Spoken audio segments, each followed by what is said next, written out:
जय श्री राम। आप सभी बड़ों को मेरा सादर प्रणाम और छोटों को स्नेह। इस चैनल पर नियमित रूप से श्री रामचरितमानस का हिंदी भाषा में अर्थ सहित पाठ किया जा रहा है। यदि आप प्रतिदिन श्री रामचरितमानस के पाठ का श्रवण करना चाहते हैं तो अपने इस चैनल को सब्सक्राइब करें। अभी तक की श्री रामचरितमानस की कथा में हमने सुना कि शिवजी जी माता पार्वती को भगवान विष्णु के विभिन्न रूप धरने का कारण बताते हुए कहते हैं कि जालंधर नामक दैत्य, जिससे भगवान शिवजी जी भी नहीं जीत सके थे, उसका वध करने के लिए भी भगवान ने धरती पर अवतार लिया था। आज हम इससे आगे की कथा को जानने के लिए श्री रामचरितमानस के बालकांड में वर्णित दोहा संख्या 123 से 125 की कथा का रसपान करेंगे। मंगल भवन अमंगल हारी, द्रवहु सुदशरथ अजीर बिहारी। चल करी टारे उता सुब्रत, प्रभु सुर कारज किन्हे।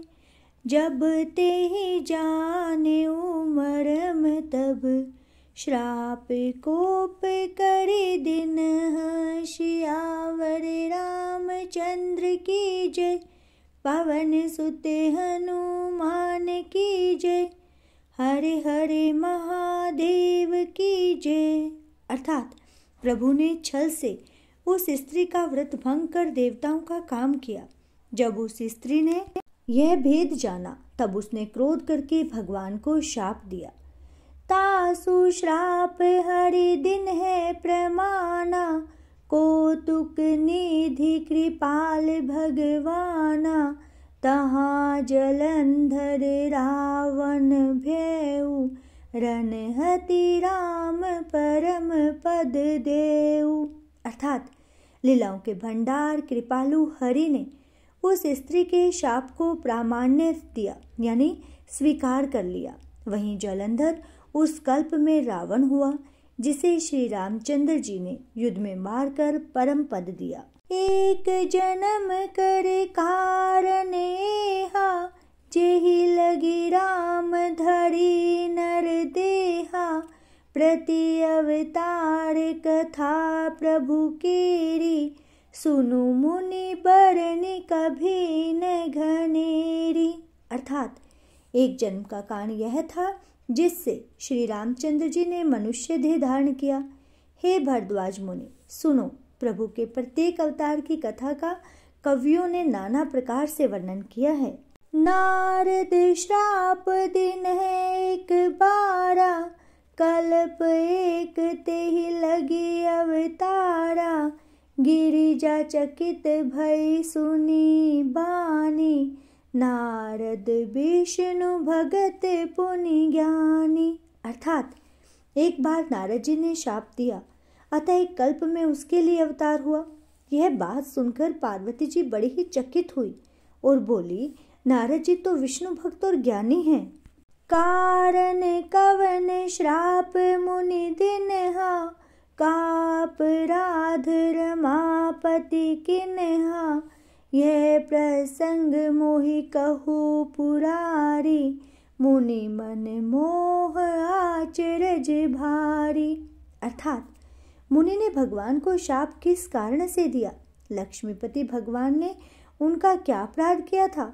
हे पुरारी या शंकर जी, यह कथा आप मुझसे कहिए। मुनि नारद के मन में मोह होना बड़ा आश्चर्य की बात है।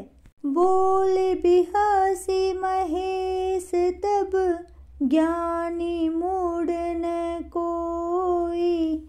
जेहि जस रघुपति करहि, जब सो तस तेहि छन होई। सियावर रामचंद्र की जय, पवन सुत हनुमान की जय। हरे हरे महादेव की जय। अर्थात तब महादेव जी ने हंसकर कहा, न कोई ज्ञानी है न मूर्ख। श्री रघुनाथ जी जब जिसको जैसा करते हैं वह उसी क्षण वैसा ही हो जाता है। कहूँ राम गुण गाथ भरद्वाज, सादर सुनहु। भव भंजन रघुनाथ भजू, तुलसी तजी मान मद। अर्थात याज्ञवल्क्य जी कहते हैं, हे भरद्वाज, मैं श्री रामचंद्र जी के गुणों की कथा कहता हूँ, तुम उसे आदर से सुनो। तुलसीदास जी कहते हैं, मान और मद को छोड़कर आवागमन का नाश करने वाले रघुनाथ जी को भजो। हिमगिरि गुहा एक अति पावनी, बह समीप सुरसरी सुहावनी, आश्रम परम पुनीत सुहावा, देखी देव ऋषि मन अति भावा। अर्थात हिमालय पर्वत में एक बड़ी पवित्र गुफा थी। उसके समीप ही सुंदर गंगा जी बहती थी। वह परम पवित्र सुंदर आश्रम देखने पर नारद जी के मन को बहुत ही सुहावना लगा।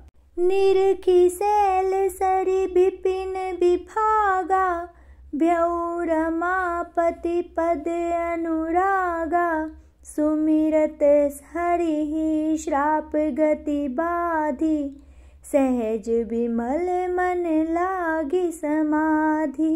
अर्थात पर्वत, नदी और वन के विभागों को देखकर नारद जी का लक्ष्मीकांत भगवान के चरणों में प्रेम हो गया।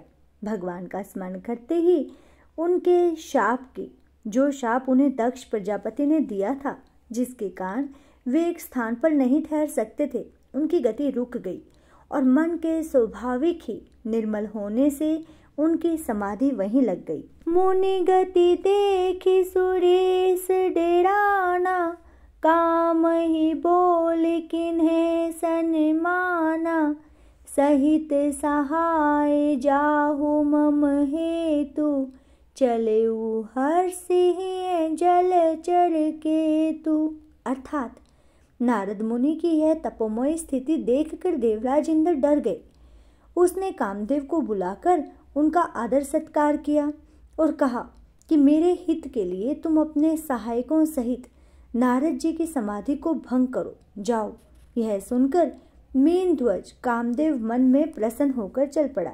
सुना सिर मन महु असी त्रासा, चहत देव ऋषि मम पुर बासा, जे कामी लोलुप जग माही, कुटिल काकैव सब ही डेराही। अर्थात इंद्र के मन में यह डर हुआ कि देवऋषि नारद मेरी पुरी यानी अमरावती का राज्य चाहते हैं। जगत में जो कामी और लोभी होते हैं वे कुटिल कौवे की तरह ही सबसे डरते हैं।